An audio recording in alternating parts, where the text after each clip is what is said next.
a year. They had had something like 5 elections in 13 months in Wisconsin. And folks were divided. Folks were ticked off at each other. Folks had just lost the battle to recall the governor. And they also didn't have a whole lot going on until a lot of Illinois folks, at least in the part where I was, which was a Democratic place and needed. Again, we went to Iowa first, and it was always in the back of our mind, especially after Paul Ryan became the vice presidential candidate, that we were going after Wisconsin. And we also had in the back of our minds that we knew as soon as we started asking people from the northern suburbs and north side of Chicago to go to Iowa, and they would right away say, but why can't we go to Wisconsin? It's so much closer. It's closer. So we fixed that problem. We asked them to go to Green Bay. Okay, I guess I'll take Dubuque. Right. And you are listening to the Live from the Heartland show, and we brought to you every Saturday morning from 9 to 10 a.m. Central Time over WLUW 88.7 Chicago Sound Alliance.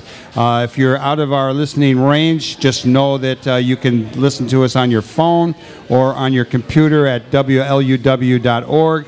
And for those of you who are really enthused, we encourage you to look at youtube.com/heartlandmedia, because many, many editions of this show and many other political events of importance are up on that site.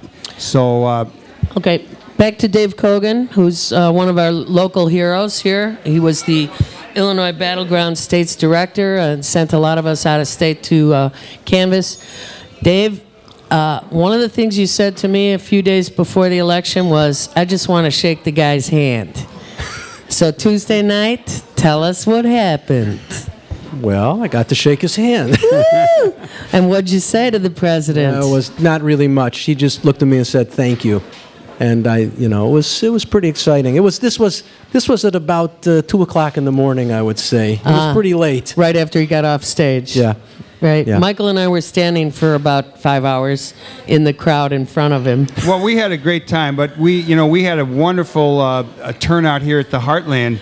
Of people I had never seen Results before. Watching. It wasn't the usual Democratic Party folks and activists who show up. Just people sort of ascended on the Heartland, and I had to get up and apologize for leaving, but I did have a good excuse. I said, look, I didn't get to go downtown in 2008 because one of the dishwashers cut their hand, and I spent the evening in the St. Francis Hospital with him. And so I am going to take this opportunity to go downtown with Katie Hogan, who last time is still in Parma, Ohio. Right. So we had a good time, and it was really a wonderful feeling, kind of rushing in, and all the volunteers from different places would be showing up, and then they would call a state, and people would cheer, and it was the most fun I ever had at McCormick Place. Yes. Did you look and see the section of bleachers where everybody was sitting? Yeah. And we talked about. We were a little far from that section. After the campaign, Andrew Katz, the state field director, said to me, look at that section. Those are the people that made 1.7 million calls the 4 days before they get out the vote weekend. Wow. 1.7 million calls. How many people were sitting in those bleacher sections, you think? I'd say there was a few thousand. Few thousand people. Yeah, 3,000. Well, it was Those are the Illinois volunteers. It was a nice picture, especially compared with that other candidates' crowd. I mean, our crowd looked like... I couldn't believe that they were surprised that they lost. Yeah, I mean, what is that? There's a difference. We deal with reality in the Obama campaign. They deal with what they want to hear. So many times, when we were doing phone banking or canvassing, state leadership would always say, don't gloss this over. Don't give us a rosy picture. We want to know exactly what's going on. Tell us the numbers. If you've got 2 people at a phone bank, let us know. I got a feeling that didn't happen over there if they were shocked. I mean... Right, that's exactly right. If right. they thought they were going to win, I guess they, if they were so sure. I don't know what the data they were looking at. What you're speaking to is the phenomenon that I noticed 4 years ago with the Obama campaign. The first and foremost thing was tell the truth.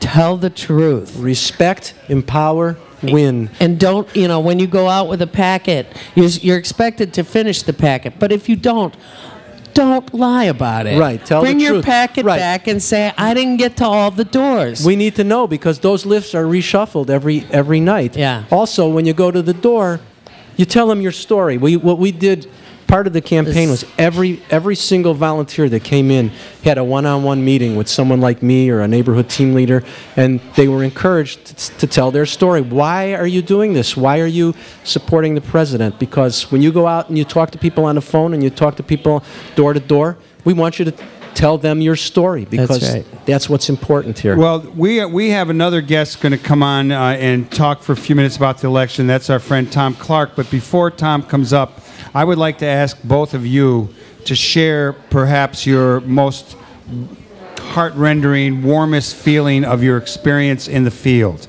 knocking on doors. I remember Wayne Frazier, who's an activist here and did great work too, he told a story last time about going to, he's an African-American, and when he went to Iowa, he knocked on the door and some big old country-looking dude in coveralls came to the door and he said, I was trembling, and the guy said, I've been waiting for you to come, you know, and was just so, either one of you start off, just give me a story, give our listeners a story about something that really moved you out there knocking on doors. I have one. Go ahead, you go. It's not a long story, but it speaks, I think, to the people of Iowa. I knocked on a door and I started talking to somebody, you know, this man, and I went through the whole spiel, and I said, so who are you going to vote for?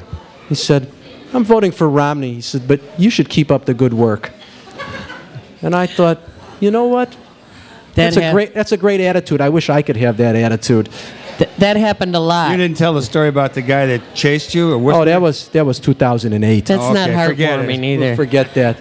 Well, it's heartwarming You that asked me we for won. a heartwarming story. You know, Katie. what you described happened to me a lot too.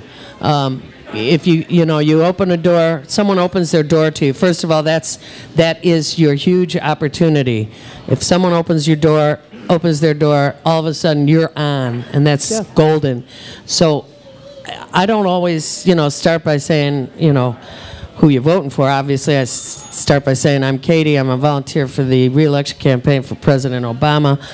I'd like to know if you've figured out who you're voting for, and if somebody actually said, I'm still undecided, I'd absolutely say, well, you are exactly the person I want to talk to, and then you talk.